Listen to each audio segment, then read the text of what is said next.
Con el sol brillando, verás que no hay nada de qué preocuparse. Capítulo 6.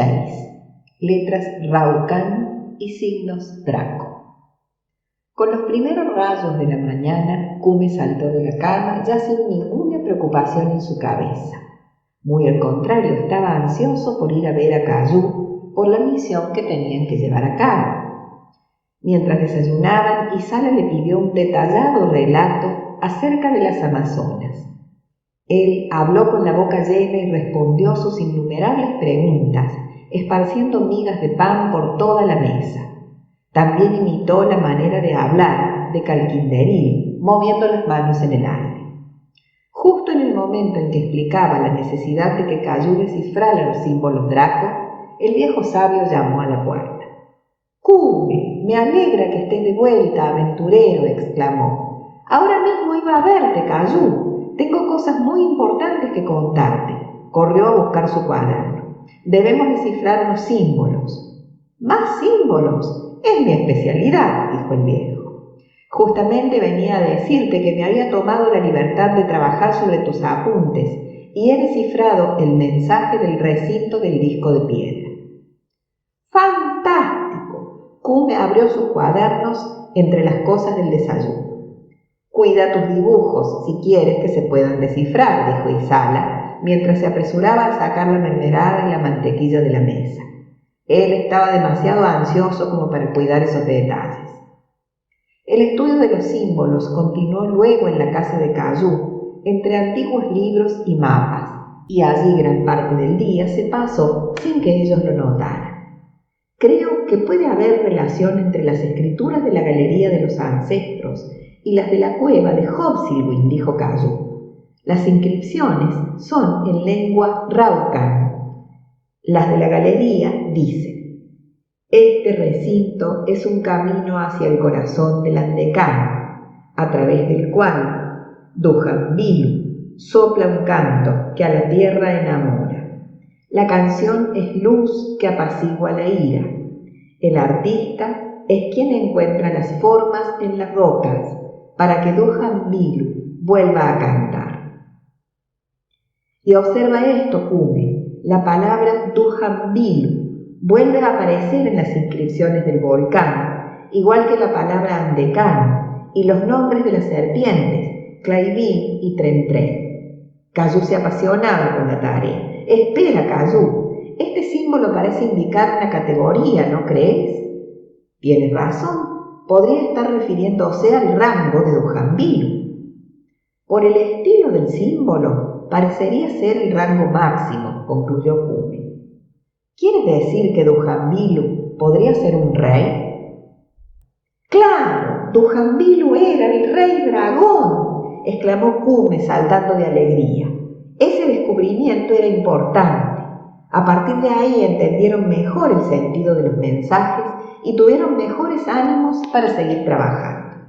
Sin embargo, 2 días después, era poco más lo que habían descifrado. Nuestra especie antigua sobre esta tierra, herederos de Claivin y Trentren, creadores del Andecán, es Dujanbilu, rey de los dragones, quien escribe esto.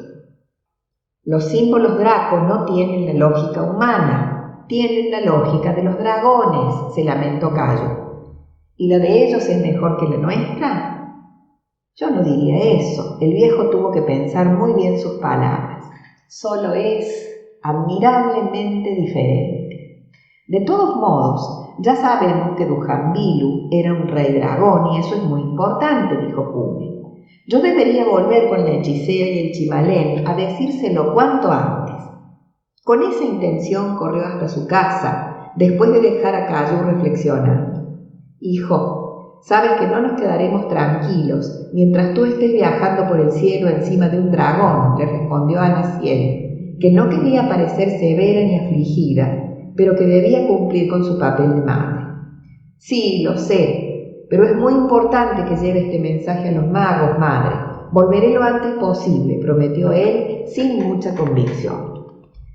El siguiente paso era reunirse con las hadas. «Ellas llamarán a Hobsilwyn», recordó, y para eso debía contar con Isala, quien en ese momento no estaba en casa. Salió a buscarla entre jardines, guanacos, ovejas y vecinos. No le resultó difícil encontrarla, ya que sabía que podía estar con unas amigas cantando viejas canciones mapuche. De pronto cayó en la cuenta de que jardines, casas, guanacos, amigos y canciones estaban en peligro, y eso lo hizo correr el último trecho. «Isala, tenemos una tarea para tu amuleto mágico», dijo Kume, y se llevó a su hermana de la mano camino del bosque de robles. La comunicación entre Isala y las hadas se había hecho tan fluida en los últimos tiempos que solo tuvo que llamarlas con la bolsita mágica entre las manos para que aparecieran. Los ruidos del bosque se hicieron más audibles. Grillos, ranas y pájaros parecían estar dando la bienvenida a ese grupo de luces que aparecieron entre los árboles. «Necesitamos vuestra ayuda, hermanas», dijo Isala con respeto y al mismo tiempo con cierta confianza. «Llamaremos a Hopsilwin», dijo un hada de largo cabello dorado, «y te avisaremos cuando esté pronto a llegar». La niña asintió y se dispuso a marcharse, pero Kume no pudo frenar el impulso de sacar su cuaderno y ponerse a dibujar.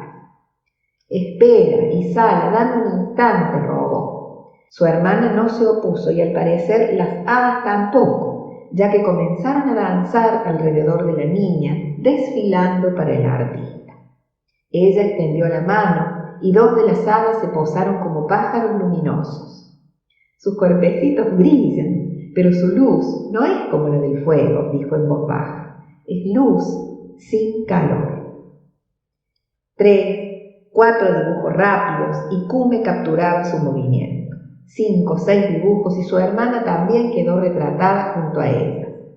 Al 10º dibujo, las hadas dieron una vuelta con la sincronicidad de un enjambre de abejas y se alejaron subiendo hacia las copas de los robles. No cabía más que esperar a que viniera el dragón blanco, así que los niños volvieron a su casa. La hora de la cena para los mapuche es antes de que el sol se esconda tras las montañas del Antecano, y en eso estaban cuando Isala oyó un sonido peculiar que la hizo subir corriendo hasta su cama y abrir la ventana. 2 hadas estaban allí para decirle: «En un rato, Hopsilwin llegará al prado de los tréboles». Con este mensaje, Isala bajó al salón a decírselo a Kume. «¡Fantástico! Pero esta vez me gustaría que estuvieran todos», dijo él dirigiéndose a sus padres.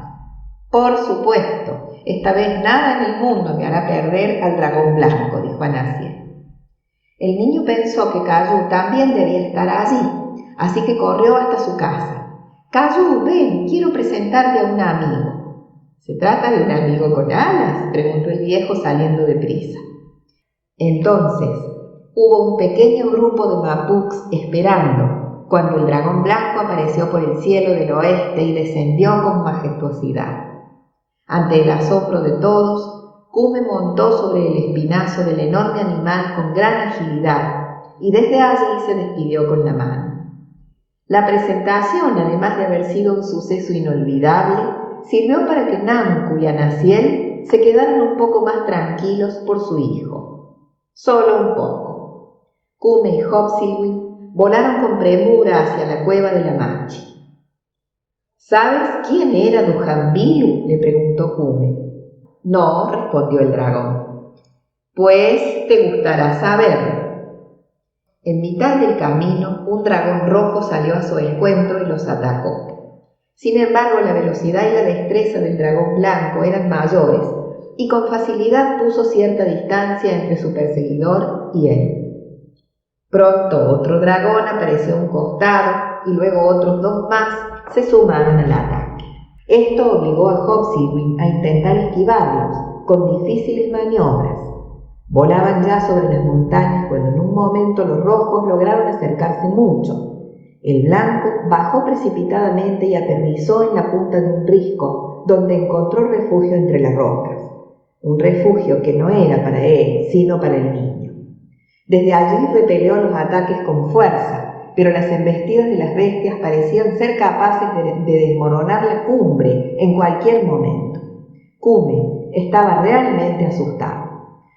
Fue entonces cuando una descomunal criatura negra apareció de la nada, impactando contra un dragón rojo. Era Dark Surion, con la clara intención de defender a Hobsibawm. Con sorpresa, Kume vio cómo aquel dragón que una vez había atacado su aldea, ahora defendía su vida. Pronto, los dragones rojos tuvieron que huir de la evidente superioridad de Dark Surion, y después de eso el dragón negro desapareció tan rápidamente como había aparecido, sin más trato. Hobsibawm y Kume retomaron el camino del que se habían desviado y continuaron viaje hacia la cueva de Elixana. Al verlos llegar, las amazonas que montaban guardia los saludaron, y la Machi y el Chimalén salieron a recibirlos con entusiasmo. «Los dragones rojos han estado merodeando por aquí», dijo Elixana, «pero nuestras guardianas son guerreras muy valerosas». Calquinteril asentía y apoyaba el relato de la hechicera, imitando el movimiento de agitar una lanza hacia el cielo. «Elixana, traigo apuntes del maestro Cayú», dijo Kume ansioso por comunicar las traducciones. También trabajó sobre las escrituras Raucan de esta cueva, y esto es lo que descifró. «Este recinto es un camino hacia el corazón del Andecán, a través del cual Dujanbilu sopla un canto que a la tierra enamora. La canción es luz que apacigua la ira. El artista es quien encuentra las formas en las rocas para que Dujanbilu vuelva a cantar». «Es exactamente lo que hemos traducido nosotros», exclamó Calquinteril ante la coincidencia. «Ahora el enigma está en lo que esas frases significan, hermanitos». Kume se sintió orgulloso por su amigo Cayú y continuó. «Lo poco que pudo descifrar de los símbolos Draco indica que fueron escritos por Dujanbilu, el mismo al que se menciona en las escrituras Raucan, y que fue un rey dragón que vivió en el volcán de Hobsibawm». «Esto empieza a estar más claro», exclamó la hechicera. «Entonces es el canto de ese dragón lo que detendrá la catástrofe». «¡Excelente trabajo, Cayú!», gritó en dirección al sur. Muy lejos de allí, en la aldea Mapuk, Cayú trabajaba rodeado de pergaminos y levantó la cabeza al oír un susurro peculiar en el viento del crepúsculo. Parecía imposible que el dragón blanco no supiera de la existencia de Dujanbilu, pero así era. «Muchos enigmas rodean la historia de mi estirpe», dijo. «Al igual que para todos los pueblos del Andecán, amigo», dijo Kume. Las cosas parecían ir encauzándose, sin embargo todavía estaban lejos de entender lo que debían hacer. Anochecía, así que prepararon la cena y comieron alrededor de un fuego dispuesto en el exterior de la cueva, confiados y seguros por la compañía de varias amazonas y de Hobsibawm. La noche estaba apacible y Calquinteril animado, así que el Chimalén tomó las riendas de la charla y comenzó a contar historias sobre su pueblo.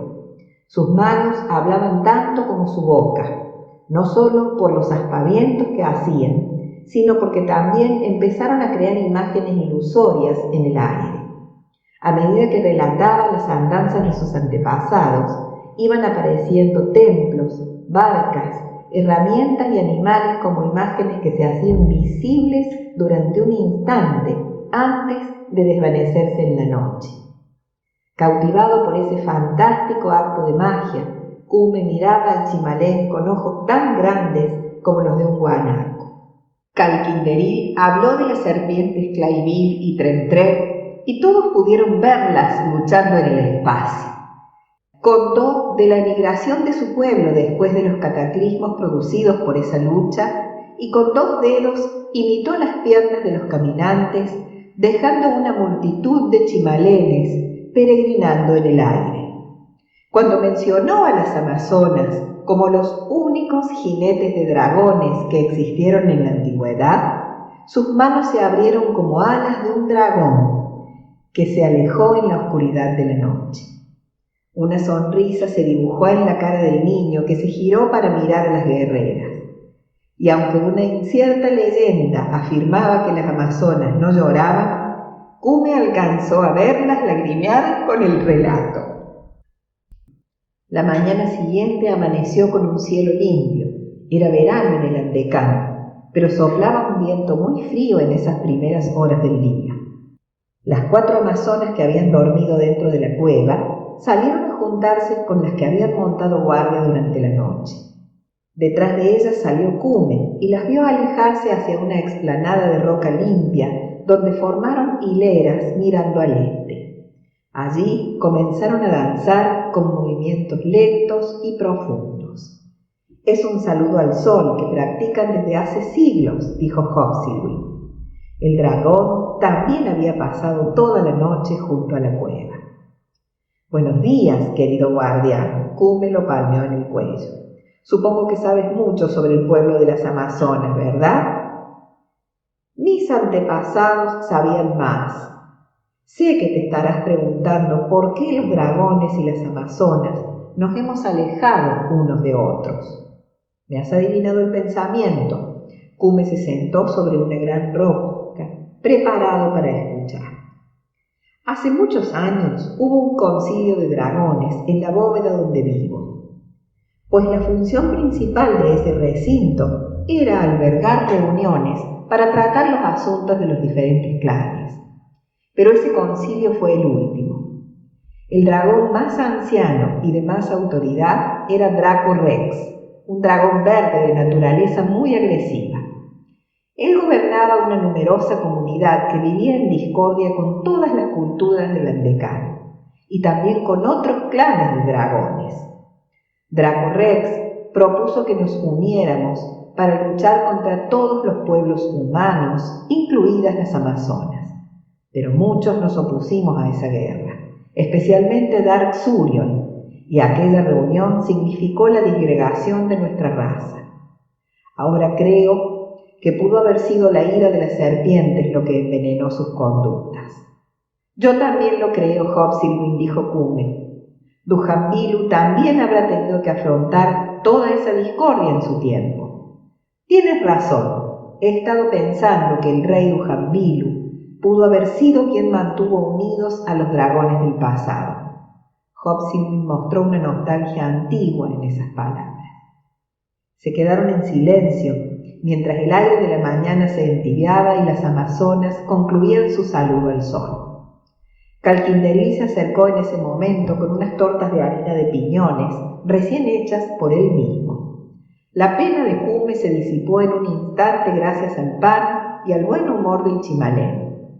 «Algún día te enseñaré a crear imágenes con tus manos», dijo el chimalén con la boca llena. «¿De veras? ¿Crees que podré hacerlo algún día?», dijo el niño ya con su ánimo habitual.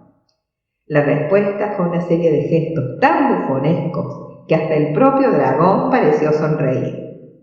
Con paso ágil y resuelto, el Ixana salió de la cueva y se les acercó. «Creo que la frase «el artista es quien encuentra las formas en las rocas» podrían estar refiriéndose al trabajo que hacían los Wilindines», dijo. El tiempo que les llevó tragar lo que estaban masticando les sirvió para evaluar las palabras de la Manchi. «¿Te refieres a los petropictos?», preguntó Calquinderil. «Sí. Tal vez haya que interpretar la forma de cierta piedra, pintarla y así activar algún conjuro mágico», respondió ella. «Tienes razón, pero los hermanos Wilindiles desaparecieron hace muchos años», dijo el chimalén. «Es verdad, pero estoy segura que si hay un artista que lo puede hacer, eres tú, Cume», concluyó el Ixana. El niño se quedó estupefacto. Sin embargo, poco tiempo tardó en tomar eso como una verdad. «Entonces yo soy el artista», pensó con la vista perdida. Sus ideas se aceleraron mientras todo a su alrededor cobraba sentido. Cerró los ojos y sintió una creciente sensación de vértigo. Calquinderil, el chimalén mago, comprendió lo que le estaba pasando y se apresuró a sacar algo de una pequeña bolsa de cuero oculta entre sus ropas. Alzó su mano cerrada por encima de la cabeza del niño y dejó caer una casi imperceptible lluvia de arena dorada. La magia chimalense aceleró el proceso en el que se encontraba. Era un aumento de su sensibilidad artística y de su visión. Cume tuvo que correr a mirar una vez más las piedras pintadas por los Huirindiles, que tanto había admirado desde su primera vez cuando entró en la galería de los ancestros. Animales, humanos, símbolos, dragones, infinidad de figuras tomaban vida en la rugosidad natural de la piedra combinada con la pintura de esos artistas magos. Debo encontrar las formas en las rocas, debo crear nuevos petropictos para que Dujambilu vuelva a cantarse, dijo Cume. Y en su cabeza las formas desfilaron a gran velocidad. El Chimalén y la Machi habían seguido con prisa sus pasos, pero él les había ganado cierta distancia y ya estaba analizando las paredes de la cueva. Luego volvió a correr sin esperar a los magos. Hobsilwin lo vio salir de la cueva a estudiar las rocas que rodeaban la entrada. Cume buscaba piedras que contuvieran una imagen que ya estaba en su mente, un dragón. Analizó primero las paredes y luego las rocas sueltas. Sus ojos de artistas se fueron abriendo más y más. El Ixana y el Calquinderil llegaron a su lado en el momento en que descubría una inmensa águila en una forma de la pared. No, no es un águila lo que busco, se dijo. En ese momento un bramido atroz recorrió el cielo por encima de ellos. Un dragón rojo. Otro rugido le respondió desde la tierra, el de Hobsilwin. De un salto grácil, el dragón blanco trepó al viento. Ahora sin pasajero que proteger, era un guardián terrible que no huía, era un rayo. Un tremendo impacto sorprendió al rojo por debajo y lo hizo exhalar un rugido involuntario, y aun sin recuperarse recibió otro golpe y otro más. Eso le bastó para saber que debía alejarse de allí. Hobsilwin comenzó el descenso con sus alas desplegadas, jugando con el viento para bajar con suavidad. Con muchísima atención Cume lo miraba desde abajo, cubierto por su sombra. Grande, un dragón inmenso, murmuró el niño. Calquinderil y el Ixana sabían que estaba percibiendo el mundo ya no con sus ojos, sino con su corazón. Tenía la mirada de los artistas, que era también la mirada de los hechiceros, de los magos.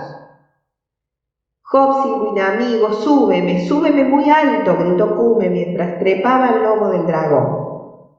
Hobsilwin también advirtió la mirada del niño y subió.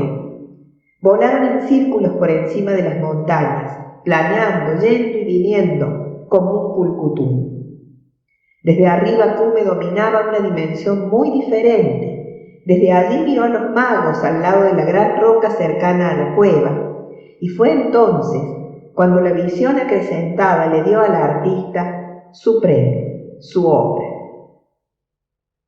¡Ahí está, Dujambilu!, gritó Cume al viento frío de las alturas. El viento le llevó el mensaje a el Ixana, y el frío se lo llevó al Chimalén. Lo que Cume señalaba debía estar adelante mismo de ellos, pero allí no se veían más que rocas. ¡Ahí está su esqueleto!, precisó el niño. ¡Bajemos, Hobsilwin! Los magos no necesitaron más para comprender que se trataba del esqueleto fosilizado de un gigantesco dragón, cuya cabeza era la roca que tenían delante. ¡Ahora sí lo veo!, gritó Calquinderil. Este es el significado de que el artista encuentra las formas en las rocas, exclamó el Ixana. El dragón blanco había visto el esqueleto de su antepasado con la misma sorpresa que Cume, pero con una emoción especial. Una emoción que los humanos no llegaron a percibir. Cume corrió a treparse al cráneo de Dujambilu, desde donde tuvo una vista casi completa de su enorme cuerpo. Tenía 4 veces casi el tamaño de Hobsilwin, si no es más. ¿Cuántas veces habré caminado entre sus vértebras sin saberlo?, dijo el Ixana. No te avergüences, hermanita, desde tierra era imposible distinguirlo, dijo el chimalén, y se apresuró a analizar la posición de la cabeza de Dujambil. Estudió la dirección y tomó las medidas moviendo las manos. Claro, decía, déjame ver, entonces. Calquinderín parecía no poder pensar sin gesticular exageradamente. De pronto se giró para mirar la situación de la entrada de la cueva con respecto al cráneo petrificado. ¿No decía el código que este recinto es un camino hacia el corazón del Andecán, a través del cual Dujambilu sopla un canto que a la tierra enamora? Agitó los brazos en círculos para finalmente señalar la cueva. «Ahora lo entiendo», dijo Elixana. «El gran dragón dirige su canto hacia las entrañas de la tierra, a través de la galería de los ancestros».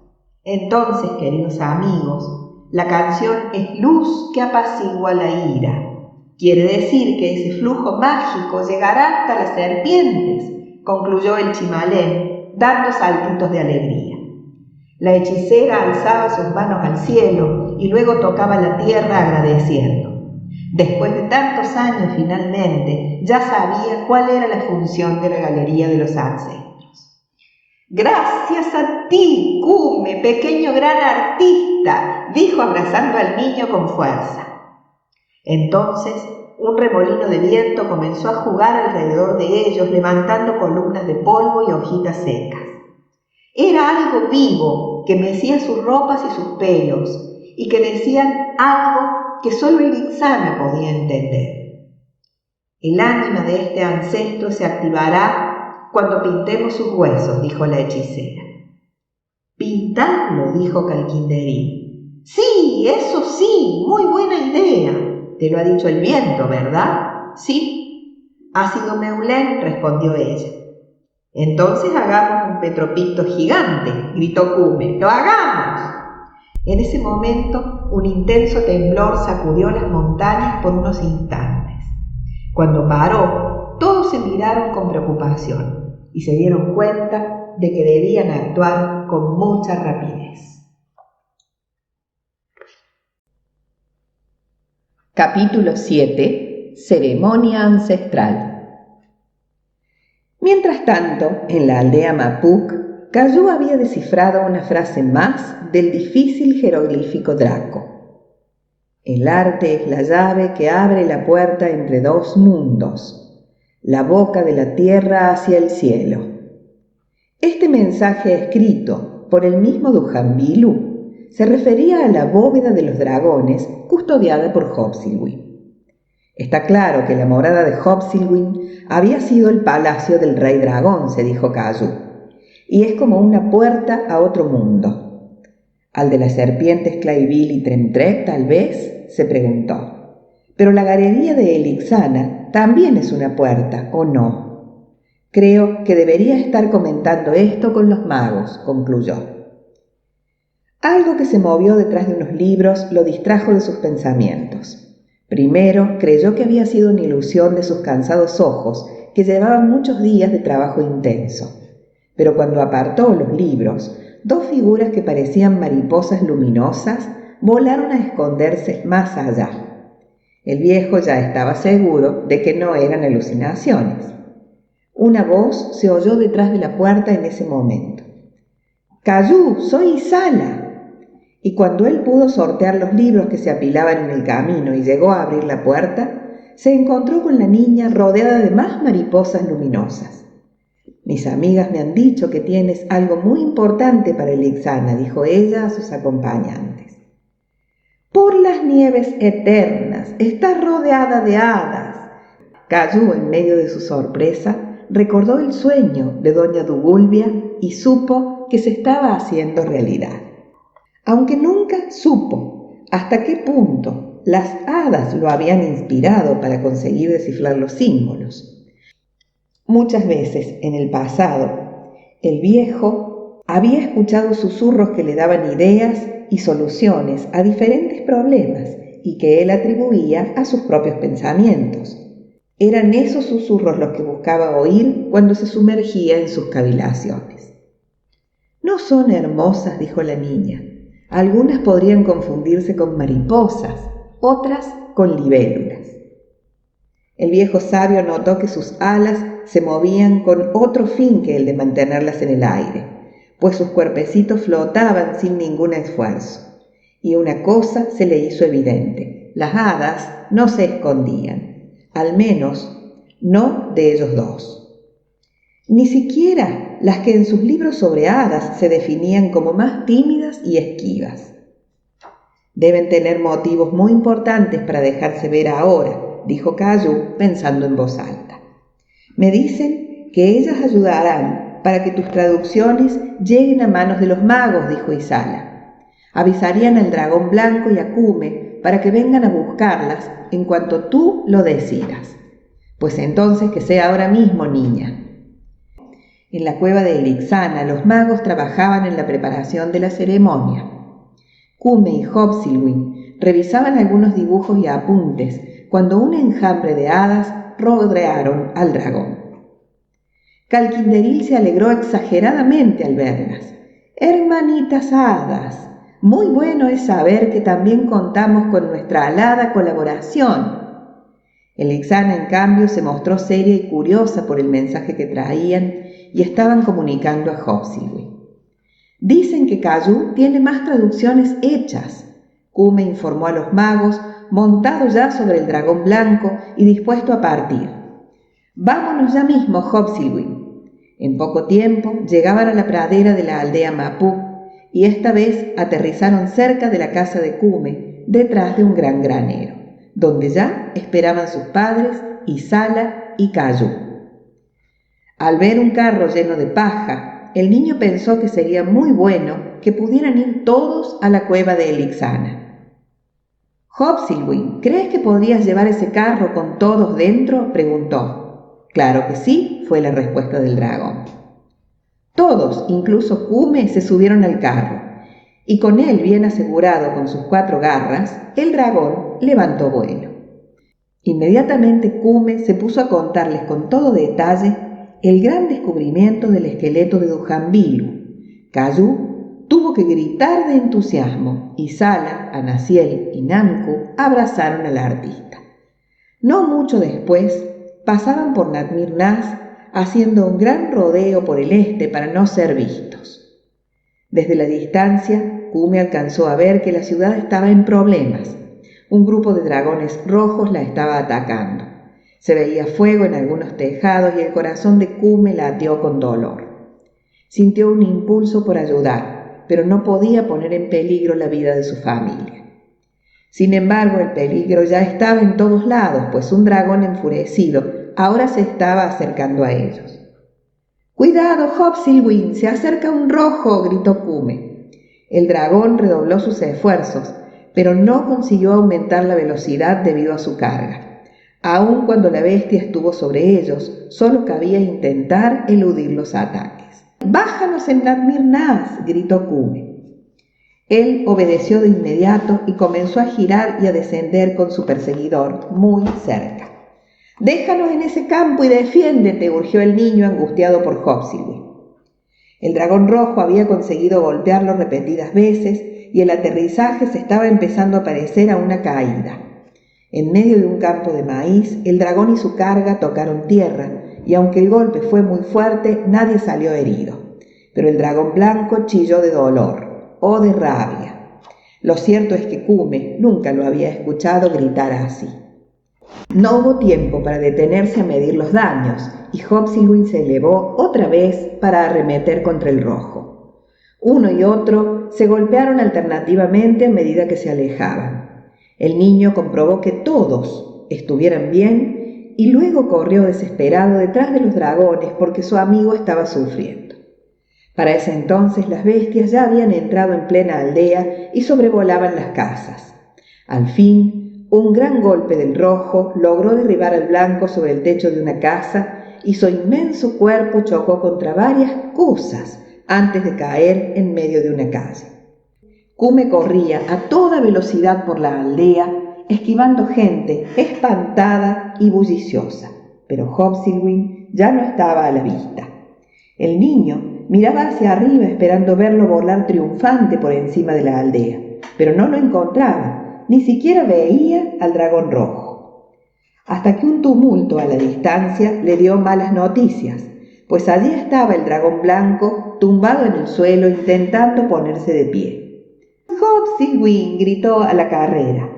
«Nunca debería haber hecho que se acerque a la ciudad», se culpó. En ese momento vio a 3 hombres que con gran fuerza lanzaron gruesas redes para inmovilizar al dragón, y los reconoció en el acto. «Guerreros Wincasi, son los cazadragones». Ya uno de ellos alzaba una enorme lanza sobre la cabeza del indefenso Hopsylwing y estaba a punto de clavarla cuando Cume, sin detenerse, desató el pulcutum de su cinturón y lo lanzó con toda la fuerza que pudo. El tiro fue certero y golpeó en el brazo que sostenía la lanza, haciéndola caer. Su carrera acabó como su boomerang, chocando contra el guerrero, pero el resultado fue diferente porque el niño rebotó sin causarle ningún daño. Otro Wincasi reaccionó con velocidad y pateó al niño lanzándolo lejos. Los Wincasi no le pusieron mayor atención porque en ese momento solo una cosa era urgente: matar al dragón. Y con ese fin otra lanza se elevó. Pero una vez más alguien la detuvo a tiempo, alguien que conocía muy bien la amistad entre el niño y el dragón blanco. «¡Kaipo!», gritó Cume con júbilo. El joven músico era ahora un guerrero que golpeaba a los Wincasis con un largo bastón de madera. Sus precisos movimientos habían sido aprendidos en lejanas tierras y resultaban muy efectivos para mantener la lucha con 3 hombres a la vez. Cume aprovechó ese momento para liberar al dragón y en cuanto estuvo de pie, los poderosos cazadragones dejaron de ser un peligro y fueron derribados con un solo golpe de su cola. El niño montó de un salto y Hopsylwing asió a Kaipo en sus garras antes de elevarse en vuelo por encima de la ciudad. En un instante llegaron hasta la plantación donde estaban los demás. El dragón blanco parecía agitado y el niño se preocupó por él. «Hopsylwing, ¿estás bien? ¿Crees que podremos continuar?» «Sí, estoy más furioso que herido», respondió. «Pero tú sí que estás herido, Cume, puedo oler tu sangre». El niño se levantó la ropa dejando ver el costado donde el guerrero lo había golpeado, y en efecto tenía una marca roja y húmeda de sangre. «No es nada, solo un rasguño», dijo, «y ahora debemos irnos». «Suban al carro», gritó Nanku. Kaipo aceptó encantado la invitación a seguir el viaje con ellos hacia la cueva de Elixana, y sin demora el carro se elevó por los aires, transportado por el dragón blanco en dirección a las montañas Aina. Finalmente la cueva de Elixana apareció a la vista. «¡Ya lo veo! ¡Puedo divisar a Dujanbilu!», exclamó Isala desde el aire. La magia del lugar se dejó sentir como una inmensa brisa tibia sobre ellos, y en medio de una algarabía de saludos, todos se encontraron reunidos en la cueva de la hechicera.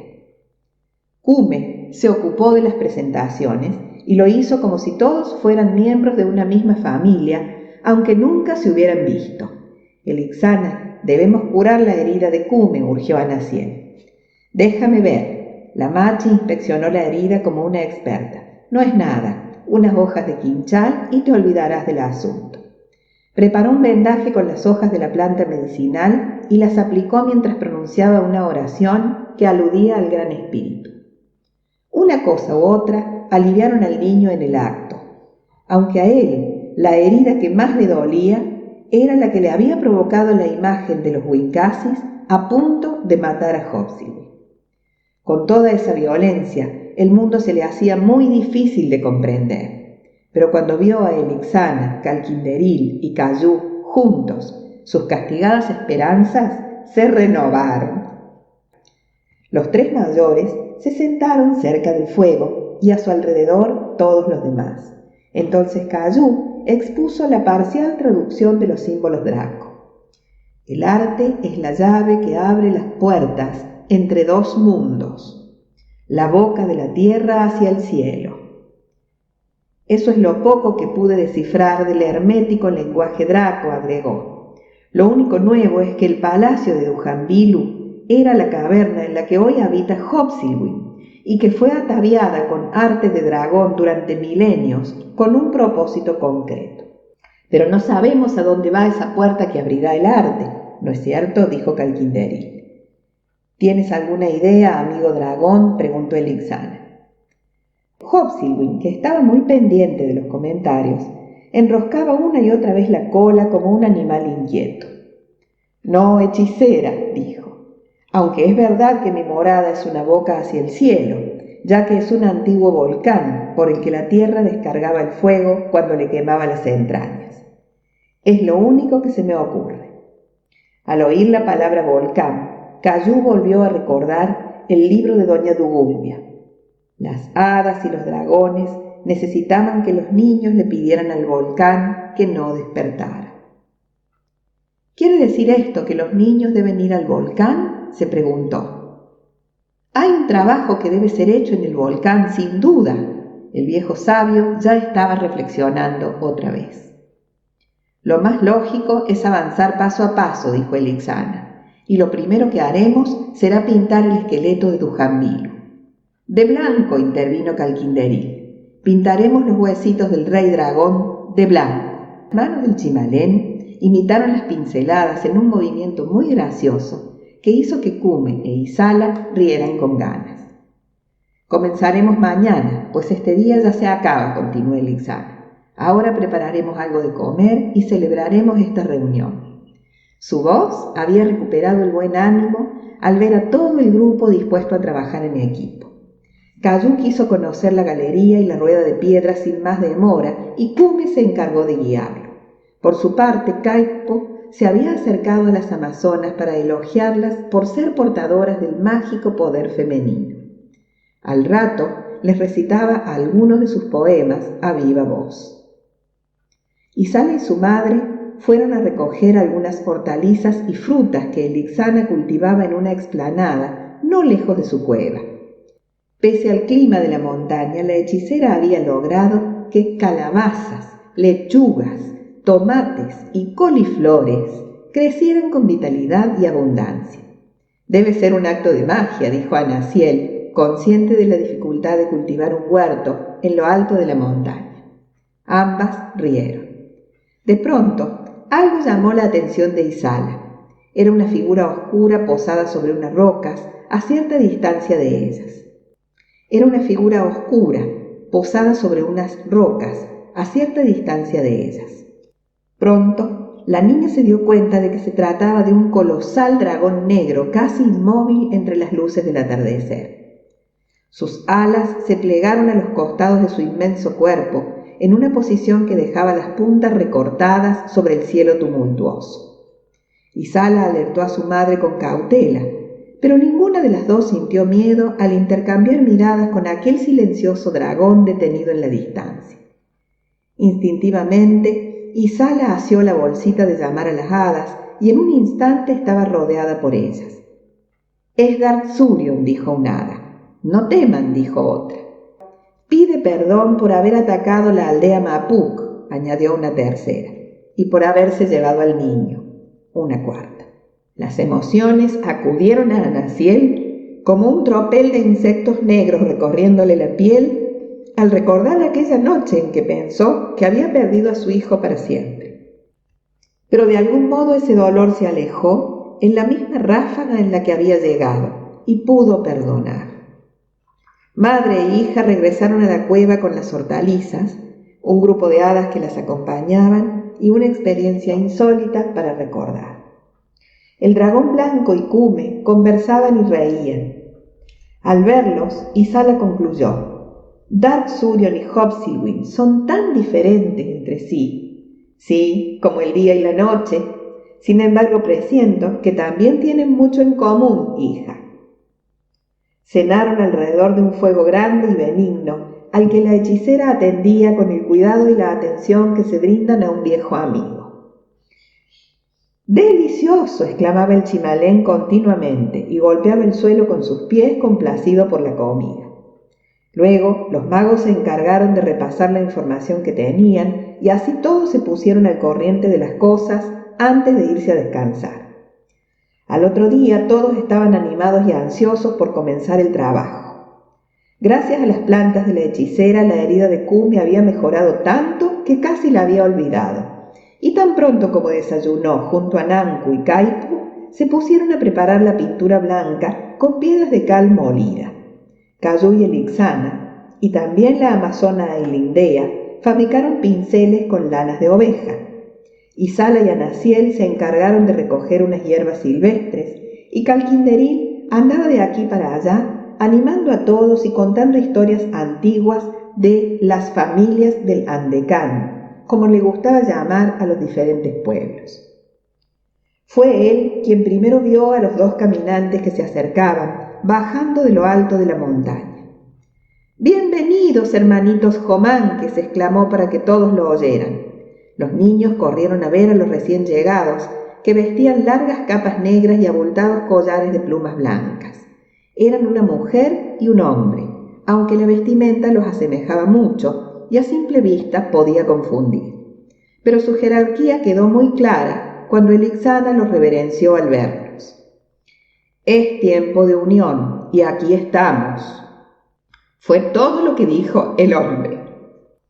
Su voz era firme, aunque también cálida y humilde, como la de los sabios. El grupo parecía haberse completado con su presencia, y así continuaron limpiando el lugar, quitando matas y pintando los huesos petrificados. Al atardecer, el esqueleto de Dujambilu era perfectamente visible entre las piedras de la montaña. «Dujambilu ha reaparecido en esta tierra para seguir su benévola tarea», dijo el Jomanque, contemplando la silueta del dragón.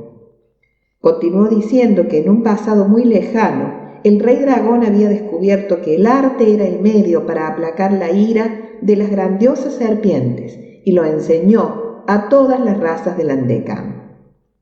Todo lo que sabemos los Jomanques es que algo falló y que la ira de las serpientes al final acabó con él. La voz del Jomanque perdió la firmeza y se hizo aún más débil cuando dijo que no imaginaba que existieran restos del rey dragón. Todos se quedaron en silencio asimilando aquellas palabras.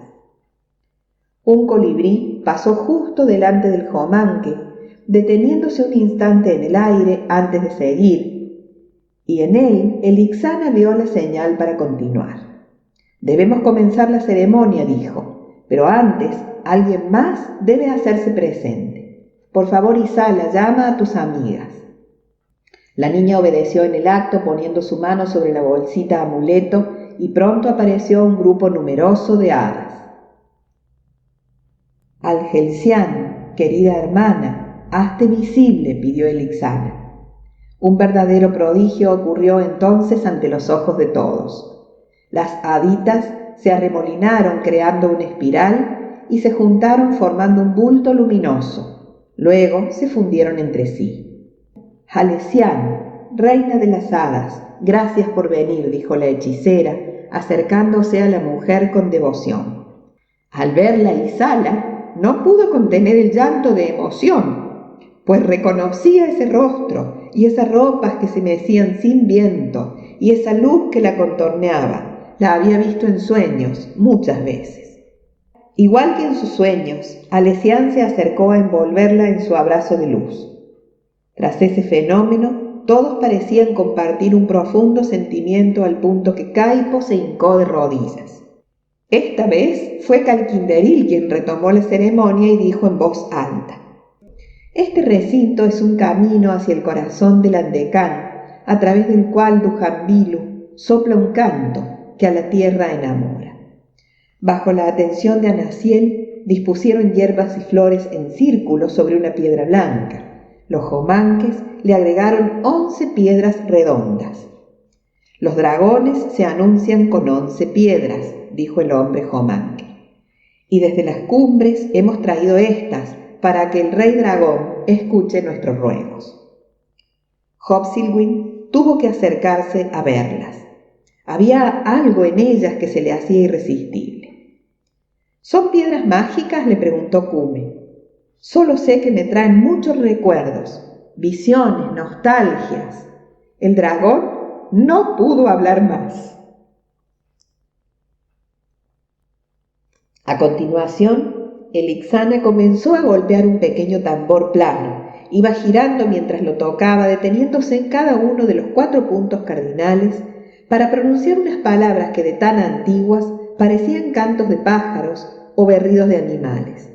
Palabras tan misteriosas y bellas como las escrituras de la cueva, pensó Kume. Y Sala intuyó que era necesario un elemento más. Falta el fuego, dijo, y de inmediato todos se pusieron a buscar ramas secas. Aquí, en el centro del esqueleto, en su corazón, continuó la niña, y así se amontonó una buena cantidad de leña. Todo estaba dispuesto para encender la hoguera, cuando de pronto la tierra tembló con fuerza. Durante unos instantes, todo el andecán se sacudió como si hubiera una tormenta de rayos y truenos en su interior. Cuando paró, el Ixana insistió para que la ceremonia siguiera su curso. Entonces Calquinderil inició su canto profundo y Kaipo sacó una pequeña flauta de su bolsillo para acompañar su voz. Todas las montañas de alrededor les devolvieron el sonido con su eco, una y otra vez, como si también ellas quisieran participar. Los jomanques comenzaron a danzar con los brazos abiertos. Sus túnicas quedaban desplegadas como alas, y eso les daba la apariencia de grandes pájaros negros bailando alrededor del corazón de Dujamil. Pero la ceremonia volvió a interrumpirse por otro ruido que provenía del valle. Era una multitud de sonidos que Kume reconoció alarmado. ¡Gualus! Las amazonas que custodiaban las zonas ya luchaban contra un ejército de gualus y cuanapules que subían la montaña hacia la cueva. Hopsilwin se lanzó al ataque sin demora, sobrevoló a los gualus, golpeándolos con sus garras y cola.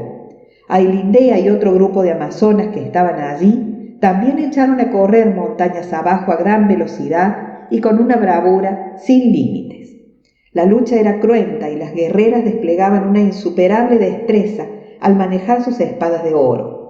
Aún así retrocedían, pues los gualus eran muchos, y aunque sus armas estaban hechas de madera, piedra y huesos, podían ser tan mortales como las de hierro. A eso había que sumar la furia tremenda con la que las manejaba.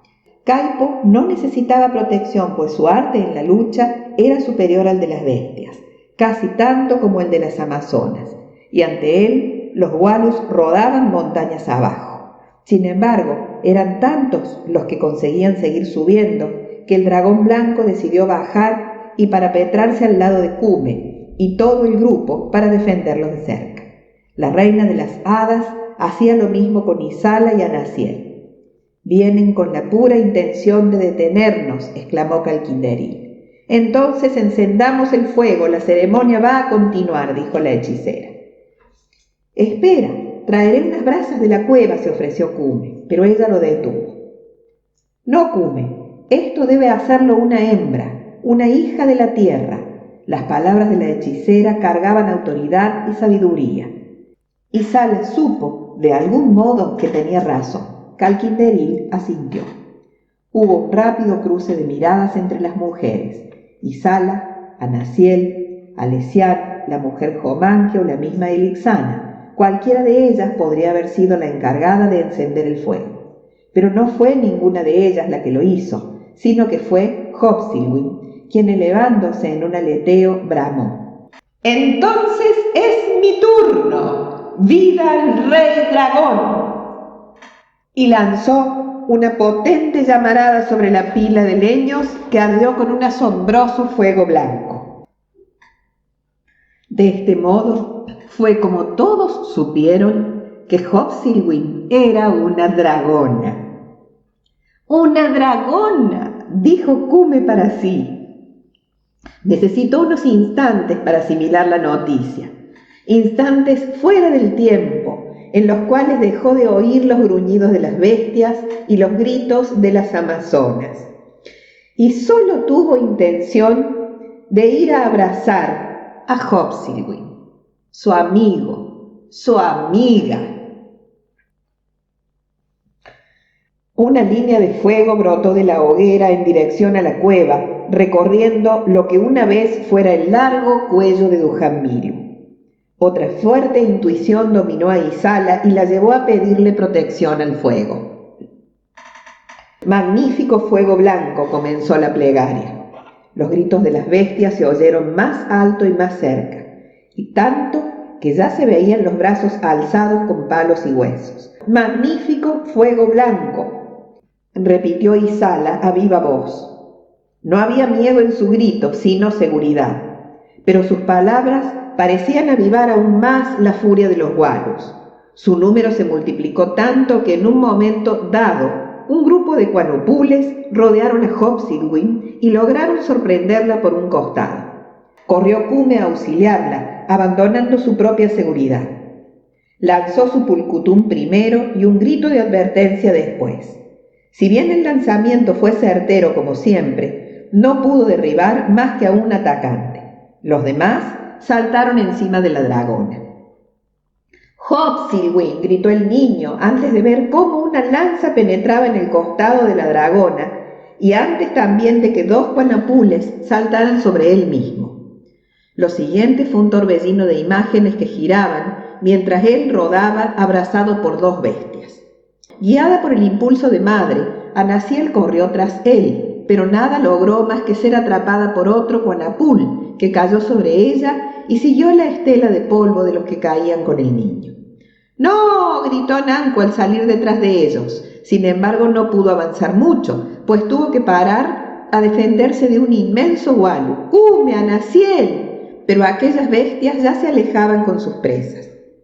Arriba quedaron en la desolación Isala y Cayú, Calquinderil, que intentó correr, Elixana, que clamaba al cielo, y Caipo, que al final pudo saltar por encima de sus oponentes y correr hacia abajo, esquivando a los muchos gualos que subían.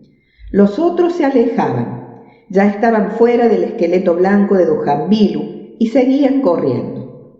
Cuando pensaron que ya nadie les quitaría sus presas, una sombra les pasó en vuelo rasante sobre sus cabezas, provocando un viento tan feroz que los paralizó. O tal vez los detuvo el poder de su nombre, que algunos de los gualus chillaron al reconocerlo. «¡Dark Surion!». Era lo único en todo el Andecán capaz de parar así aquella estampida. El dragón negro volvió a golpear y un solo latigazo de su cola sirvió para desperdigar a los guanapules que cargaban con el niño y su madre. Bestias y humanos volaron por los aires. Los siguientes golpes, Dark Surion los repartió ya desde el suelo, seguidos de una tremenda ráfaga de fuego, que era también un rugido de amenaza para los gualos que aún no habían sido golpeados. «Madre, ¿estás bien?», preguntó Cume saliendo de entre unos arbustos. «Cume, hijo», gimió ella, «creo que sí». Él corrió a verla, pero solo pudo notar que había sangre en su pierna antes de que unas garras negras los atraparan. «Debemos irnos de aquí», dijo Dark Surion, elevándose con ellos. Un instante después, los dejó al lado de Elixana. Mientras tanto, la batalla se había acercado. Por un lado y por otro, las bestias desbordaban a las amazonas y a Caipo. Al menos 10 gualos que acosaban a Hobsibawin fueron derribados por Dark Surion al posarse, y Cume sintió alivio al verlos luchar juntos. Ese fue el momento que aprovechó la hechicera para dar otra orden. «Continuemos con la ceremonia y terminemos con esta lucha». Calquinderil llamó a gritos desde el corazón del rey dragón, donde los jomanques permanecían arrodillados, uno a cada lado de la hoguera custodiando la llama. Volvieron a rodear el fuego y Alessian le dijo a Isala: «Habla con el fuego, querida, tú sabes cómo hacerlo, pídele y él te responderá». Las bestias estaban contenidas por la lucha de los dragones, las amazonas y Caipo, y aullaban salvajemente mientras caían. Entonces unas armas de madera volaron por el cielo lanzadas hacia el grupo. Fue Calquinderil, con su magia chimalén, quien las desvió en el aire, dirigiéndolas a la hoguera. «Magnífico fuego blanco», exclamó Isala mientras más armas caían a las llamas. «Danos tu protección y tu conocimiento». Su voz recuperó la seguridad y el fuego respondió. Ardió con una fuerza incontable y brilló iluminando la tarde. Devoró las armas, crepitando feliz. El hilo de fuego recorrió otra vez la garganta del esqueleto. Cuando la llama de Dujanbilu entró en la cueva, hubo una explosión blanca y lenta. La luz lo iluminó todo, y a medida que avanzaba por la caverna se multiplicaba con la energía del arte, como si éste fuera combustible. ¡Magnífico abuelito ancestral!, clamó Calquinderil con sus manos al cielo. La luz bajó por las galerías, buscando oscuridad que transformar, hasta que se convirtió en sonido para hacer el canto de Dujanbilu. Quienes pudieron verla notaron cómo la propia luz de Alessián aumentaba. También brillaron los huesos del rey dragón, pero esto solo lo pudo ver Dark Surion desde el aire. El brillo de la cueva, el de Alessián y el de Dujanbilu eran el mismo. Y llegó el momento en que ya nadie pudo ver nada. Tuvieron que cerrar los ojos, como quien alza su cara hacia el sol. Todo se detuvo, el tiempo, la batalla, el miedo. Entonces, una onda de esa misma luz se expandió por la montaña, arrasando a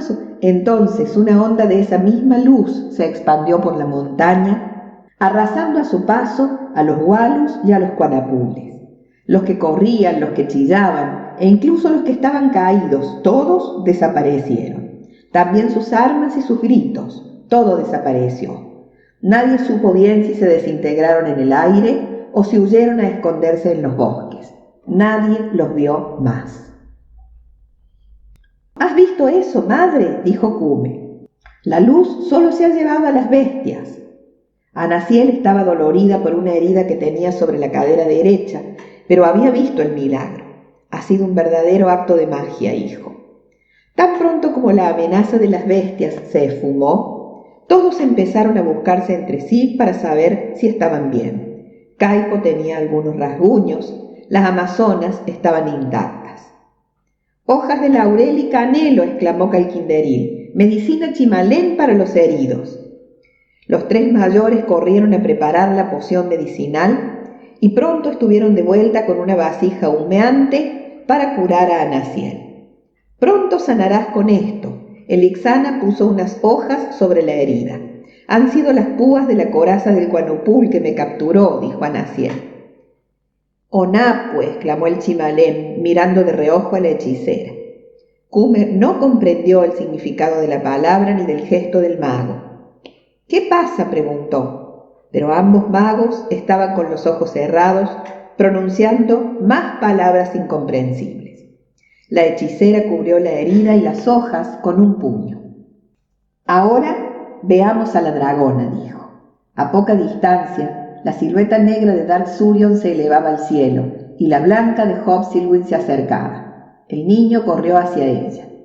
«Veo que caminas bien, amiga, aunque he visto cómo te herían y sé que el corte es grande». «Estoy bien, niño». La dragona mostró su costado manando una sangre oscura y púrpura. Mientras los magos ponían su medicina sobre Hobsilwyn, Kume se dio cuenta de que la herida estaba sobre su cadera derecha. «En el mismo lugar que la herida de mi madre», pensó el Ixana, y lo miró. «Esto te va a sorprender, Kume, pues los dragones curan en el acto con la medicina chimalén», dijo Calquinderil. «Por eso nos quieren tanto». Cuando quitaron las hojas luego de un instante, ya casi no había nada. «¡Esto es magia!», clamó el niño abrazando a la dragona. El sol se hundía silencioso tras las montañas del oeste y una suave oscuridad acudía después de la luz. «Debo ir a mi cueva ahora», dijo Hobsilwyn con una repentina urgencia. Cayú asintió y dijo: «Dujanbilu decía que aquella era una boca hacia el cielo. Por lo tanto, algo digno de conocer debe estar ocurriendo allí». «Entonces iremos juntos», dijo Kume. Corrió hacia su madre, que ya estaba en pie, asistida por Isala y Namku. Alessián, la reina de las hadas, tenía las manos sobre sus hombros. «Madre, debo ir con Hobsilwyn a su volcán», dijo apresurado. «¿Estás mejor?» «Sí, estoy mejor, pero cuídate, hijo». Cuando giró hacia la dragona, una repentina certeza lo invadió y le hizo pensar que su hermana debía ir con ellos. «Isala también debería ir, Kume». El Ixana había tenido la misma certeza. «Yo también lo creo», dijo la dragona. «Ya lo has oído, hermanita», dijo Kume, al tiempo que Isala palidecía.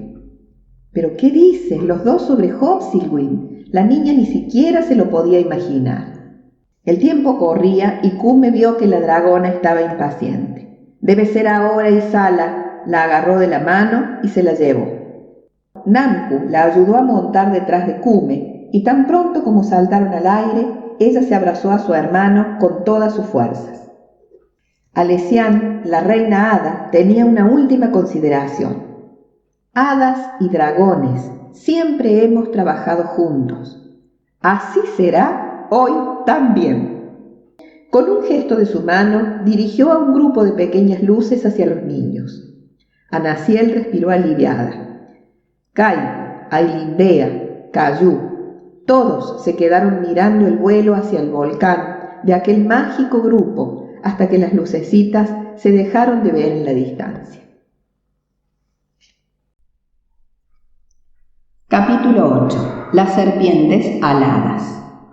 La bóveda estaba encendida con una luz que brotaba por su agujero central, emergiendo de las profundidades, tal como en el pasado lo había hecho el fuego. Ahora, la luz corría por su interior iluminando las formas talladas en sus paredes por generaciones de dragones. Hobsilwyn comenzó a girar alrededor del haz de luz como si su instinto dragón se lo impusiera. Casi al instante aparecieron varios dragones rojos que comenzaron a perseguirlos. «No temas, Isala», gritó Kume, «ya verás cómo nos los sacaremos de encima. Cuando quiere, Hobsilwyn puede ser un rayo». De todos modos, Isala se sentía muy segura siempre que las hadas estaban cerca y en ese momento estaba rodeada por ellas. Antes de que la dragona llegara a tomar ninguna medida de defensa, una sombra tan grande como oscura apareció de la nada, y en esa sombra los niños reconocieron a Dar-Zul. Una vez más estaba allí para protegerlos.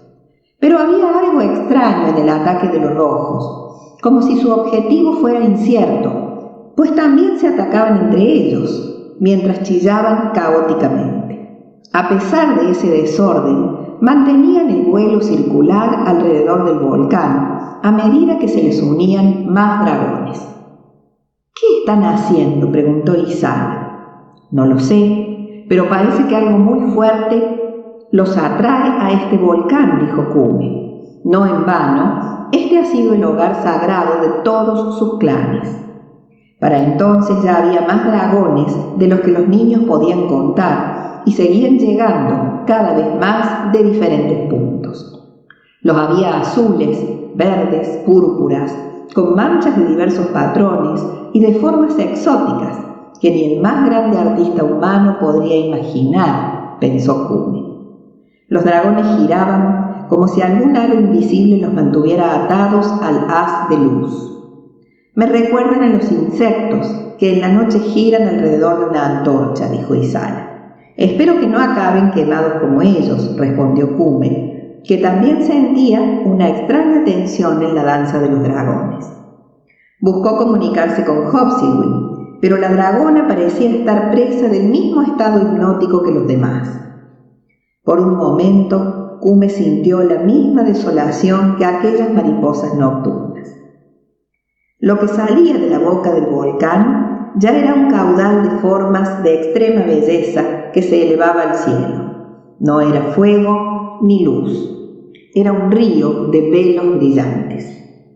Entonces, los dragones comenzaron a apaciguarse, como si la energía del volcán estuviera actuando benéficamente sobre ellos. Kume contemplaba el espectáculo con admiración, tratando de memorizar cada cosa que sucedía, porque sabía que tendría que relatar y que no sería capaz de hacerlo bien. Sabía que lo intentaría dibujar y dudaba de su habilidad para lograrlo, así que se limitó a observar, sin más. El asombro de los niños llegó a su punto más alto, cuando de la boca del volcán surgieron dos titánicas serpientes de luz, tan grandes como una nube y casi tan brillantes como lava ardiente. Las serpientes aladas subieron entrelazadas hacia el cielo estrellado. Lentamente, Clydeville y Trem-Trem regresaban al mundo de la superficie. «Dime que no estoy soñando», pidió Cume. «Las hadas me dicen que esto es muy real», dijo Isala. Las serpientes flotaban sin usar sus alas, como si no fueran físicas, y sus cuerpos se delineaban con unas finas estrías luminosas que destacaban en la noche. Parecían batallar, enroscándose una a la otra con nudos deslizantes. El corazón del niño latió con tanta fuerza que hasta la dragona blanca lo advirtió. La magia de esa escena hacía que todos estuvieran conmocionados y siguieran volando en círculos. Cume se giró para mirar a su hermana, pues creyó que le había hablado. «Estoy pidiendo a las serpientes que vuelvan a su sueño», dijo ella, «que vuelvan a su lugar junto al corazón de la tierra». «Y que no despierten», dijeron los dos al mismo tiempo. Las leyendas contaban que la lucha de las serpientes provocaba grandes cambios en el mundo, cambios que el universo presenciaba con naturalidad y que las estrellas autorizaban. «¿Sabes qué creo, hermanito? Que si el Antecán se hubiera convertido en desierto o hubiera quedado hundido bajo el mar, el mundo habría seguido su camino igual, y que tampoco se habría detenido la tierra si los mapuks hubiésemos desaparecido con esos cambios, ni habría dejado de amanecer si los dragones y las hadas también hubiesen sucumbido», dijo Isala. «Pero por suerte eso no ha sucedido». «Y es porque la ceremonia dio resultado», exclamó Cume, abriendo los brazos al cielo. «Sí, ahora lo veo todo muy claro. Todo es cuestión de aprender a pedir, y la ceremonia ha sido la mejor forma de pedir». Pronto, la lucha de las serpientes se convirtió en abrazo, el conflicto en ventura, la crispación en elegancia, hasta que las colosales Clydeville y Trem-Trem volvieron a entrar por la boca del volcán, cayendo lentamente hacia las profundidades de donde provenía. La luz se fue extinguiendo poco a poco, los dragones se dispersaron y el mundo pareció relajarse. Como era normal, Dark Surion había desaparecido, así que Cume, Isala y Hobsibawm quedaron como únicos testigos de ese acontecimiento. «Imposible de dibujar», pensó el niño cerrando los ojos para fijar las imágenes que acababa de ver en lo más hondo de su memoria. Hobsibawm pareció salir del hechizo y exclamó: «¿Lo has visto? Era el espíritu del rey Dujanbilu que nos guiaba. Nuestro rey nos unía una vez más». Había mucha emoción en su voz de dragón. Los niños no supieron cómo tomar aquellas palabras, pues ellos no habían visto a Dujanbilu. El dragón blanco bajó en espiral hacia la boca del volcán para volar en su interior, y lo hizo lentamente, recorriendo con una nueva devoción su habitual morada. La belleza de las formas talladas se veía realzada por una leve luminiscencia. «Un día me dijiste que esto era arte de dragón, Hobsibawm», dijo Cume emocionado. «Y seguramente te referías a la magia que tus ancestros pusieron en estas obras. ¡Qué gran encantamiento! Ahora lo entiendo, amiga, ahora lo entiendo». Finalmente, volaron de regreso a la cueva de Elixir. Los jomanques danzaban alrededor del fuego. Era una danza antigua, de pies descalzos sobre la tierra, de capas abiertas. Una danza que imitaba el vuelo de alguna ave inmensa y negra. Todos tenían el aspecto de haber bailado y reído mucho, y cuando Cume, Isala y Hobsibawm llegaron, se levantaron a recibirlos con gran júbilo. Anaciel no pudo hacerlo, pero los niños corrieron hacia ella. «Todo ha salido bien, madre», le dijeron en un abrazo. «Claro que ha salido bien y que lo hemos logrado, amigos», exclamó Calquinderil, batiendo el aire con sus manos en un gesto muy cómico. Eso ocurrió justo cuando comenzaba a amanecer, en el instante en que la noche empieza a devolver una a una las cosas que había escondido. Al día siguiente, un magnífico sol confirmó que la cordillera del Andecán seguía siendo un lugar maravilloso, y todos se dedicaron a disfrutar de la amistad que había nacido entre ellos, ya que los duros incidentes les habían creado fuertes lazos de afecto y confianza. Sentados en ronda durante el desayuno, comentaron lo sucedido durante el ataque de las bestias en la ceremonia. Unos recordaban cosas que los otros no habían visto y juntos completaron la historia. Kume necesitó de un largo relato y mucho esfuerzo para explicar lo que había sucedido en el volcán. Hopsylwin también hizo sus intentos. Docenas de hermanos dragones giraban hechizados por la armonía que ya había desplazado a la ira, dijo. Los demás tuvieron que imaginarse el tremendo magnetismo capaz de atraer dragones de todas las especies y de todos los rincones de la tierra y ponerlos a danzar. Nuestro rey Dujanbilu estaba allí otra vez. Su poderoso espíritu traía la paz y al final unió su voz a las de Isala y Kume para pedir a las serpientes que volvieran a su sueño. ¿De veras?, preguntó la niña asombrada por lo que no había llegado a ver. Clarito, clarito, querida hermana, exclamó Calquinderil aplaudiendo. Para Cayu también las cosas estaban muy claras, aunque no lo demostraba tan efusivamente como el Chimale. Kume, dinos algo más de Clayville y Tremtrem, pidió Caipo, para quien las serpientes también eran diosas de la naturaleza.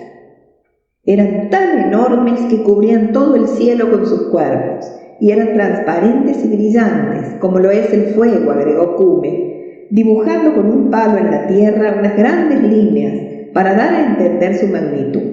Se movían así, envueltas en unas ondas de luz, así, con estas formas, y decía mientras dibujaba. Al final se rindió. Es imposible dibujar lo que vi. Tu gran talento de artista es lo que nos ha salvado, Kume, dijo el Ixana. Has abierto todas las puertas cerradas por la oscuridad, agregó el hombre Jomanque.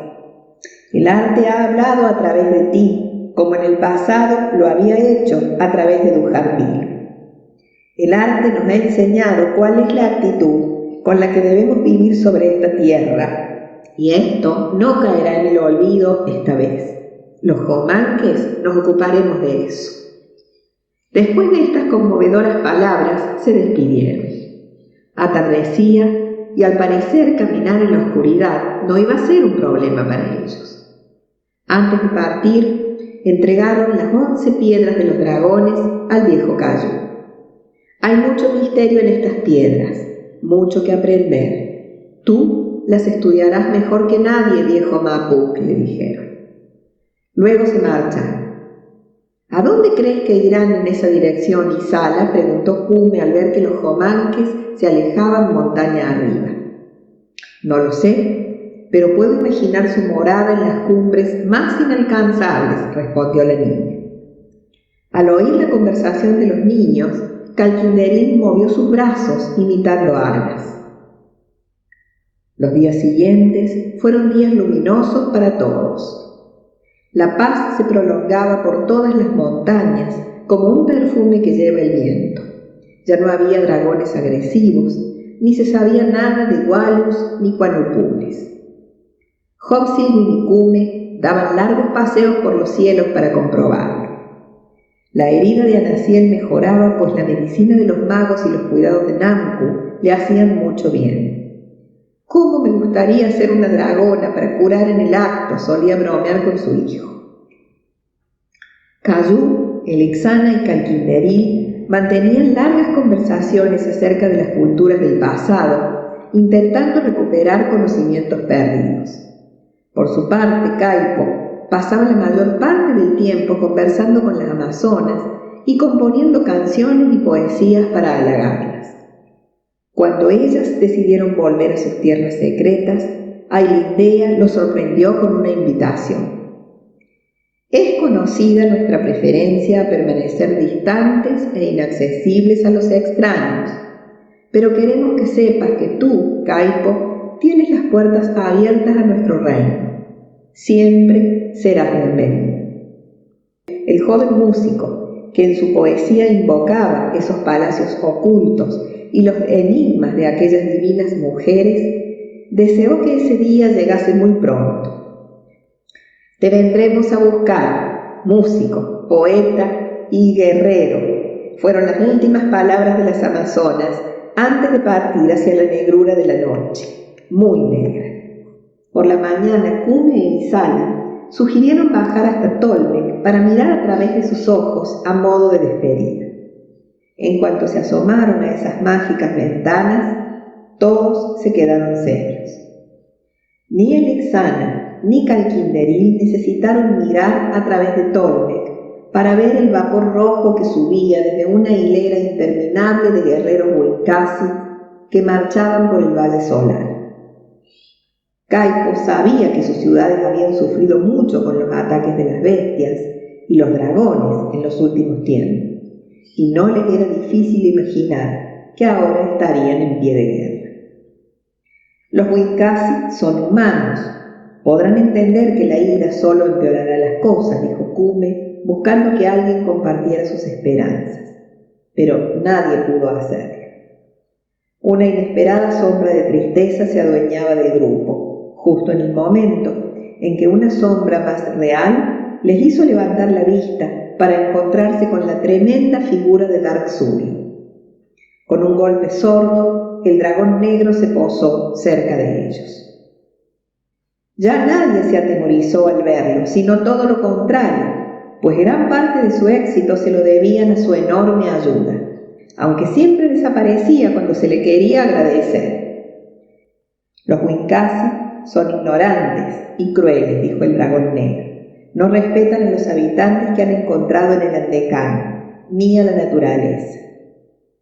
Dark Surion no estaba furioso, pero todas sus palabras estaban tan llenas de autoridad que podían aterrorizar a cualquiera que no conociera sus verdaderas intenciones. Y en ese momento la intención del dragón negro era advertir de una amenaza, así que continuó hablando. Por siglos los he visto guerrear contra los guanos y cuanocules, que habitan las montañas Muncurá, que ellos rebautizaron Giltania, donde cavaron sus minas para extraer hierro de las entrañas de la tierra. Su único propósito es fabricar armas con las cuales someter a todas las culturas. Kume miró a los huincasi en la distancia y empezó a entender. Lo siguiente que dijo Dark Surion fue revelador y asombroso para todos. El disco de piedra Kultrunkurá fue destruido por los huincasi hace 5 siglos. Los huincasi destruyeron el disco, se sorprendió el Ixana, seguida de Calquinderil y Cayu. ¿Y por qué lo habrían hecho? En ese disco, los humanos del Andecán dejaron grabados sus símbolos de poder, las claves de la ceremonia y la división del tiempo que fraccionaba el año en 13 meses regidos por la luna. Pero los huincasi querían imponer el calendario de 12 meses irregulares con el malsano propósito de dominar a todos los humanos a través de manipular su tiempo, dijo el dragón sin aparente ánimo de ser clemente. Siempre lo supe, dijo el Ixana casi para sí misma. Calquinderil asintió con un gesto de su mano al tiempo que Cayu entraba en una profunda reflexión. El asunto del calendario era un tema sobre el que los 3 sabios ya habían hablado mucho. La voz de la dragona blanca quebró el silencio que había provocado la noticia. Sorprendidos todos se giraron para mirarla, pues su voz había sonado muy rara. Luego de una pausa, la dragona volvió a emitir una serie de sonidos siseantes dirigidos al dragón. Dark Surion respondió de un modo parecido, pero con un sonido más cavernoso, como el de los viejos árboles crujiendo con el viento. Estaban hablando su propio idioma. Escuchar el lenguaje de los dragones fue otra experiencia fantástica para Kume, aunque no supieran qué se habían dicho. El dragón negro resopló al levantar vuelo. «Cuídense de los Wincasis», dijo ya desde el aire en el idioma humano, y se alejó una vez más antes de que nadie pudiera agradecerle. «Hobsilwin, dime una cosa, ¿Dasurion es macho o hembra?», preguntó el niño. La injustificada pregunta hizo sonreír a todos y disipó la tensión en la que habían quedado aprisionados. «Es un macho», respondió la dragona blanca. Con disciplina de hormigas, los Wincasis seguían marchando entre las montañas, y a Kaipo le costó dejar de mirarlos cuando ya todos emprendían el regreso a la cueva. «Kume, fíjate que por una parte he peleado contra los Wincasis, cazadragones, al defender, y por otra, deseo que hayan vencido a los dragones rojos que estaban asaltando Nadmirnaz». «¡Qué dilema!», dijo. En el camino de regreso, la dragona y el niño aprovecharon para desviarse hacia el lago Golol, donde presenciaron un atardecer fantástico. «Mira qué bello es nuestro Andecam, Hobsilwin. No puedo imaginármelo dañado y sin sus habitantes», decía el niño con el viento del lago llenando sus pulmones. «Quisiera que nuestros paseos por estas montañas durasen para siempre». Ya en la cueva prepararon sus cosas para el viaje de retorno. Hobsilwin los llevaría en el carro hasta la aldea, luego de dejar a Kaipo en las cercanías de Nadmirnaz. El viejo Caillou hizo un anuncio inesperado. «Me quedaré un tiempo más aquí. Aún tengo mucho que estudiar en la mágica galería de los ancestros». Era una gran noticia y todos se alegraron al saber que Elixana quedaría acompañada cuando Calkinderil también se fuera. Así que cuando todo estuvo listo, eran 5 los que partían y 3 los que quedaban. «No pasará mucho tiempo antes de que volvamos a visitarte», prometió Nanku a la hechicera. Luego, las 3 mujeres compartieron un solo abrazo. Mientras que Kume tuvo uno, todo para él, individual e irrepetible, que lo sumergió en los aromas de las maderas dulces, de las hierbas salvajes, de los 4 vientos. «Adiós, Elixana, adiós, Caillou, adiós, Calkinderil». La dragona voló con el carro lleno de humanos hacia sus valles. En la aldea Mapuk fueron muchos los que los vieron llegar. Eran muchos los que cada tarde miraban el cielo esperando que volvieran, y ahora eran muchos los que corrían a recibirlos. Hobsilwin no tuvo reparos en bajarlos al lado mismo de su casa, aunque inmediatamente se dispuso a partir. Kume la abrazó mientras ella decía: «No podré acercarme mucho a los poblados humanos. Ya sabes que los Wincasis andan cazando dragones, pero no te perderé de vista, pequeña». Luego desapareció, casi a la manera de Darksurion. «Lo sé, amiga, no me perderás de vista», dijo él mientras la veía alejarse hacia los cielos, hacia su volcán tal vez, o hacia cualquier lugar fuera del alcance de los humanos. Capítulo 9. El arte es magia.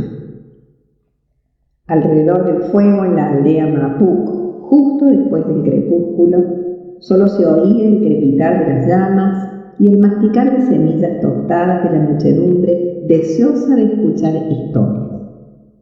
Kume comenzó a contar la historia de Dujanbilu con exagerada solemnidad. Dujanbilu fue el más grande rey de la estirpe de los dragones, en épocas tan antiguas que los habitantes del Andecán eran otros, y esta misma aldea Mapuk ni siquiera existía. Luego moderó su tono para hacerlo más natural y continuó contando lo que sabía sobre el rey dragón. Le hubiese gustado saber mucho más sobre la vida de Dujanbilu, pero no había más información. Los detalles de la ceremonia y de la batalla ya los había relatado en noches anteriores, y en eso también participaron Isala y sus padres. Hubo una noche para la historia de las Amazonas, otra para la de Calkinderil, y todas las noches, sin excepción, Kume hablaba de Elixana. El recuerdo de los Wincasis en pie de guerra era amargo y difícil, como la herida de Anaciel que tardaba en curar. Una de esas tardes, el pueblo mapú tuvo algo más que un relato para maravillarse. Kume había comenzado a hacer un gran dibujo sobre un grueso papel de algodón que puso sobre un caballete al aire libre. La obra era un retrato de su hermana rodeada de hadas, con Hopsylwyn a sus espaldas, posada sobre el prado de los tréboles. Al fondo se veían las suaves colinas verdes, los bosques de robles y más allá las montañas legendarias del Andecán. Para eso le pidió a su hermana que posara sentada sobre una roca. «Inclínate un poco hacia adelante, como si unas hadas te estuvieran tocando la nariz», dijo Kume, dándose cuenta de lo mucho que le gustaba dar órdenes a su hermana, aunque fuera por una vez. «Muévete un poco más a la derecha, Isala», decía, y todos los curiosos que lo rodeaban también hacían señas con las manos para que la niña se moviera. Era una multitud entusiasta que disfrutaba del espectáculo formando un semicírculo detrás de Kume para ver el progreso de la obra. El paisaje ya estaba dibujado. La niña sobre la roca estaba bien captada en una pose muy natural. Un grupo de hadas ya revoloteaban a su alrededor, y fue entonces cuando Kume comenzó a perfilar la silueta de Hopsylwyn. A medida que el dibujo avanzaba, se oían voces de sorpresa y admiración. «Es como magia», decían algunos, al ver aparecer un mundo donde antes no existía nada. «Es cierto», le respondió Kume, «dibujar es como hacer magia».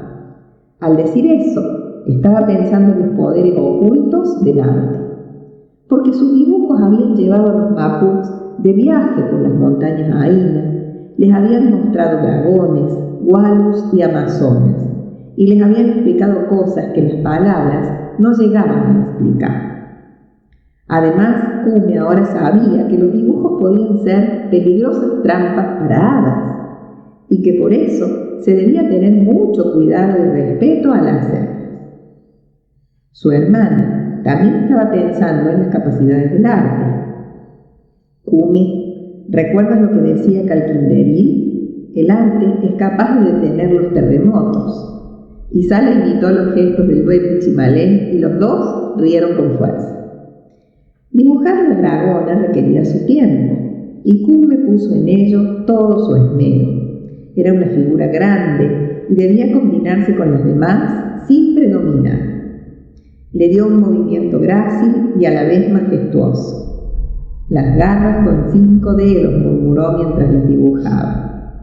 Al final, no pudo evitar la tentación de dibujarse a sí mismo sentado sobre Hopsylwyn. Cuando comenzó a poner colores, el público exclamó maravillado. El arte actuaba sobre los mapuches, los hacía susurrar y comentar, y de pronto estallaron en un descomunal griterío. Los que estaban sentados saltaron del suelo. Kume miró su pintura, preguntándose qué era lo que había provocado tal reacción, pero enseguida vio el motivo del escándalo. Hopsylwyn estaba allí.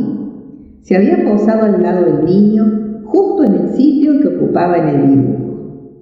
«Hopsylwyn», gritó Kume ya en plena carrera.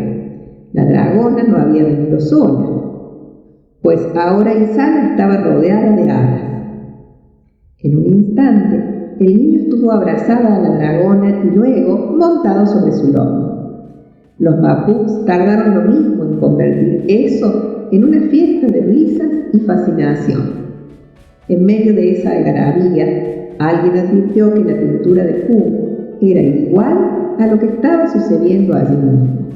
El arte reflejaba la realidad, aunque lo cierto era que la realidad estaba recreando el arte. De un modo u otro, lo importante era que la escena estaba completa.